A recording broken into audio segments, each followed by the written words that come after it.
Volvemos aquí a CNN Contigo. Estamos conversando con el doctor Sebastián Solé, él es especialista en oncología, radioterapia de IRAM, y estamos hablando del cáncer de tiroides, que precisamente ha sido la afección que afecta a la presidenta de Argentina.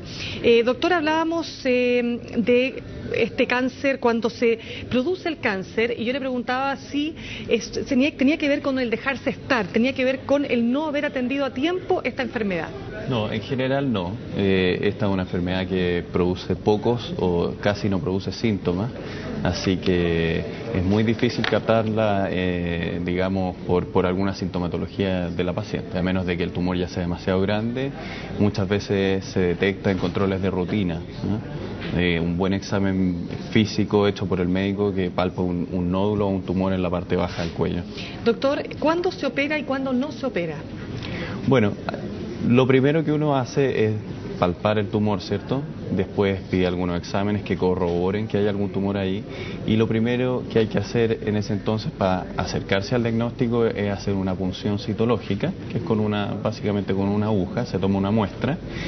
En los casos que encontramos que hay células cancerígenas, ahí tenemos que ir a la cirugía, que en la mayoría de los casos es una tiroidectomía total, o sea, se extrae la glándula completa.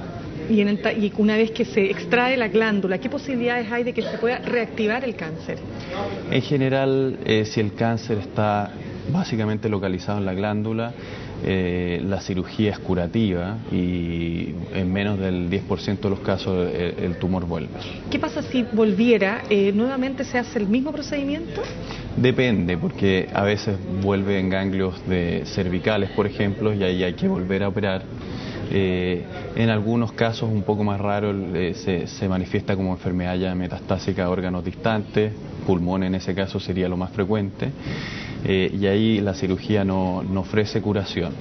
Entonces ahí hay que optar por algún otro tipo de terapia, pero lo más frecuente es que la cirugía sea curativa, y cuando el tumor tiene algunos factores que nos hacen pensar que tiene un peor pronóstico, hacemos una terapia con radioyodo que se hace después de la cirugía, y en algunos casos un poco más extremos, en que la enfermedad ya se detecta y se opera en un estadio un poco más localmente avanzado, con bastante compromiso ganglionar, por ejemplo, esos casos además reciben radioterapia adyuvante a la zona cervical.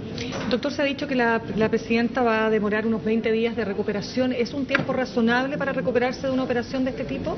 Sí, es un tiempo razonable. Las pacientes usualmente se van de alta dentro de la semana o incluso menos días.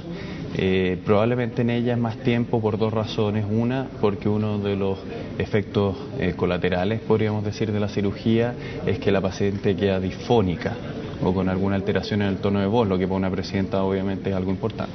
Claro. Lo otro es que el tratamiento adyuvante que se hace en la mayoría de los casos con el radioyodo o el yodo 131 se hace por lo menos 2 semanas después de la cirugía, y eso es un periodo en que usualmente las pacientes quedan hospitalizadas unos 3 días, entonces los 20 días me parece que es un periodo adecuado. Y una persona que no tiene tiroides, simplemente con tomar el Eutirox, que todos conocemos, ¿no es cierto?, se puede mantener de por vida. La levotiroxina, que es el nombre genérico, correcto, es el tratamiento que reemplaza en el fondo la función de la glándula tiroides. Bien, doctor, queremos darle las gracias por haber venido hasta nuestros estudios. Muchas gracias a ti, Mirna, por la invitación. Nosotros cerramos estos 30 minutos informativos, ya viene más Sala de Noticias.